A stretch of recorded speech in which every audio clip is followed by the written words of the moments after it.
كور لحمة اللي هي الميت بولز بطريقة إيطالي مع صوص رهيب مغرق اللحمة والباستا.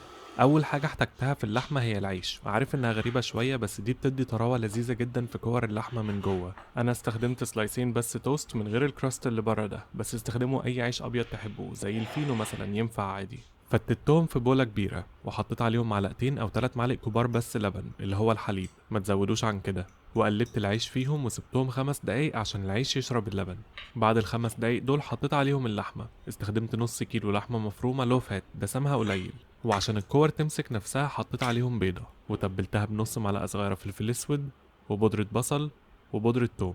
وعادة على نص كيلو اللحمة بحط معلقة صغيرة كاملة ملح، بس المرة دي حطيت نص معلقة بس، ده عشان هبشر عليها حوالي ربع كوباية جبنة بارميجان، والجبنة البارميجان أصلا مالحة وهتديها كمان طعم إيطالي وإحساس كريمي كده، بس أنا عارف إنها ما بقتش موجودة كتير دلوقتي فممكن تستغنوا عنها وتزودوا الملح عادي. عجنت كل ده كويس جدا جدا.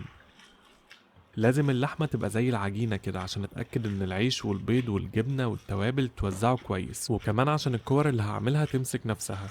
عملت كمية اللحمة دي كلها على شكل كور. اللحمة اللي مستخدمينها الدسم فيها قليل بس برضه هيصغر حجمها وهي بتستوي، فخلوها أكبر من الحجم اللي بتحبوه حاجة بسيطة.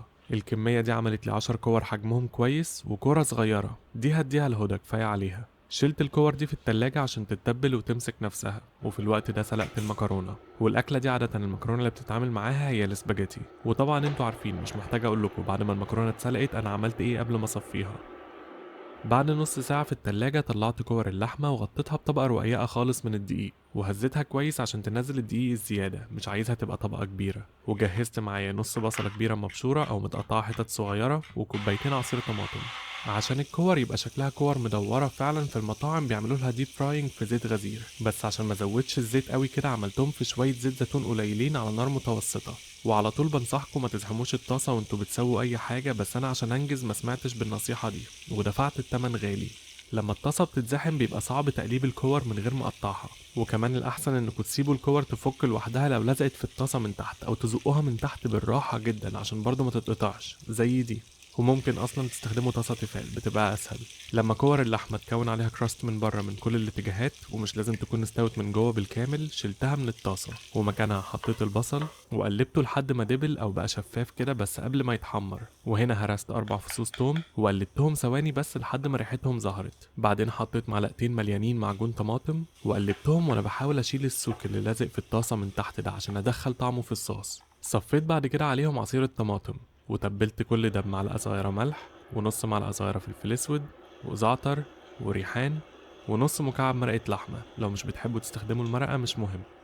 قلبت كويس ورجعت في الصوص ده كور اللحمة وزودت كمية مية تبقى شبه مغطية الكور بس مش لازم للآخر، وغطيت الطاسة وسبتهم يغلوا على نار هادية. في النص بس قلبت الكفتة عشان تبقى كل حتة منها استوت في الصلصة، وبعد ربع ساعة كانت استوت والصوص ريحته ولونه بقوا قويين كده. شلت الطاسة دي وحطيت مكانها حلة المكرونة اللي كنت مصفيها وعليت النار، وحطيت على المكرونة نص كمية الصوص، وعشان يمسك على المكرونة أحسن شوية من المية اللي اتسلقت فيها المكرونة، وقلبت لحد ما الصوص تقل وبقت المكرونة شكلها رهيب كده.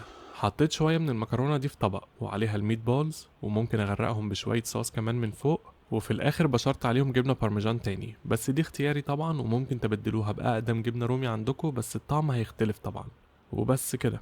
لو لسه بتتفرجوا شكرا جدا عشان بتتفرجوا للآخر.